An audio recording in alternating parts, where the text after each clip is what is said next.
নমস্কার, পাকবিচিত্রা সকলকে স্বাগত জানিয়ে আমি আজ আপনাদের আরেকটি নতুন রেসিপি করে দেখাবো, ফ্রুটি ফিরনি। তার জন্য এখানে আমি 4 কাপ প্যাকেট দুধ নিয়েছি। আপনারা চাইলে গরুর দুধ নিতে পারেন। প্যাকেট দুধ বা গরুর দুধ যেটা দিয়ে বানাবেন সেটা দিয়েই ভালো হবে। আমি কিন্তু এখানে নর্মাল টেম্পারেচারে রাখা দুধ নিয়েছি। আর নিয়েছি হাফ কাপ মোটা আতপ চাল। যে কাপ দিয়ে দুধ মেপে নিয়েছি সেই কাপের হাফ কাপ চাল আমি ভালো করে ধুয়ে 3 থেকে 4 ঘন্টা ভিজিয়ে নিয়েছি। এখন আমি শিলে মিহি করে বেটে নেব। শিলে বেটে নিতে হবে, মিক্সিতে বেশি ভালো হবে না। দেখুন আমার বাটা হয়ে গেছে, এরকম মিহি করে বেটে নিতে হবে। এখন যে কাপ দিয়ে চাল মেপে নিয়েছি সেই কাপ দিয়ে 1.5 কাপ জল মিশিয়ে নিব। এখন একটি চামচের সাহায্যে ভালো করে জলের সঙ্গে চাল বাটাটা মিশিয়ে নেব। দেখুন গ্যাসে একটি ননস্টিক কড়াই বসিয়ে গ্যাস অন করে নিয়েছি। এখন দুধ ফুটিয়ে নিব।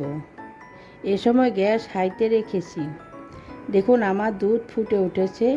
আমি 2 মিনিট জাল করে নিয়েছি। এখন চাল বাটা ভালো করে চামচের সাহায্যে নাড়িয়ে নিব, যাতে তলায় দলা বেঁধে না থাকে। এখন গ্যাস লোতে করে দিয়েছি। এখন আগে থেকে জলে গুলে রাখা চাল বাটা দিয়ে দিচ্ছি এবং সাথে সাথে নাড়িয়ে নিতে হবে, যাতে দলা পাকিয়ে না যায়। দেখুন আমার ফিরনি অনেকটা ঘন হয়ে গেছে। এখন দিয়ে দিচ্ছি 4 থেকে 5 টেবিল চামচ চিনি। এখন ভালো করে মিশিয়ে নেব, অনবরত নেড়ে চেড়ে। এ সময় গ্যাস আমি লো টু মিডিয়ামে রেখেছি,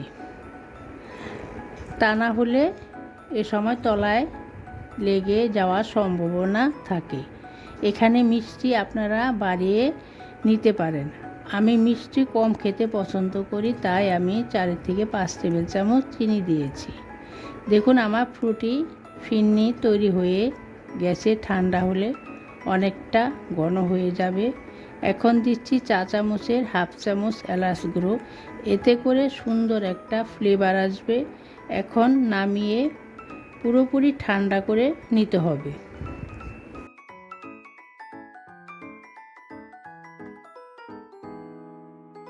ফ্রুটি ফিরনি তৈরি করার জন্য এখানে কিছু ফল নিয়েছি, একটি কলা, একটি আপেল, একটি আম। এখন আমের সিজন, তাই আমি আম নিয়েছি। আপনারা চাইলে আপনাদের পছন্দ মতো ফল নিতে পারেন, পেঁপে, আনারস। এখন কেটে নিব। এখন আমি ফলগুলি ছোট ছোট টুকরো করে কেটে নিয়েছি। দেখুন আমার ফিরনি ঠান্ডা হয়ে গেছে। এখন সার্ভ করে নিব। তার জন্য এখানে আমি 3টি কাচের বাটি নিয়েছি। এখন একটু ফিরনি দিয়ে দিচ্ছি। ঘনত্বটা ঠিক এরকম হবে। এখন দিচ্ছি কেটে রাখা কলা, আরেকটু ফিরনি এবং কেটে রাখা আপেল। আবার দিচ্ছি ফিরনি। এখন দিচ্ছি কেটে রাখা আম। এইভাবে আমি 3টি বাটি লেয়ারিং করে নেব। আপনারা চাইলে আরও অনেক ধরনের ফল এখানে অ্যাড করতে পারেন। ফিরনি কিন্তু পুরোপুরিভাবে ঠান্ডা হতে হবে, তা না হলে ফল টক হয়ে যাবে। এ ধরনের নতুন নতুন রেসিপি পেতে হলে আমার চ্যানেলটি অবশ্যই সাবস্ক্রাইব করবেন। রেসিপিটি কেমন হলো আমার কমেন্ট বক্সে অবশ্যই কমেন্ট করে জানাবেন।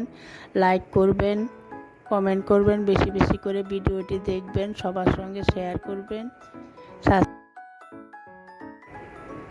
দেখুন আমার পুরোপুরিভাবে ফিরনিটা উপর দিয়ে উপরটা লেবেল করা হয়ে গেছে। এখন দিয়ে দিচ্ছি আগে থেকে কেটে রাখা আম। এই সিজনে আম উঠেছে, তাই আমি উপরে গার্নিশ করার জন্য আমটাই ব্যবহার করলাম। আমি এখানে ফিরনিটা স্বাদ বাড়ানোর জন্য দিয়ে দিচ্ছি কিছু ড্রাই ফ্রুট, কাজু আর কিশমিশ। আপনারা চাইলে অন্য ড্রাই ফ্রুটও দিতে পারেন।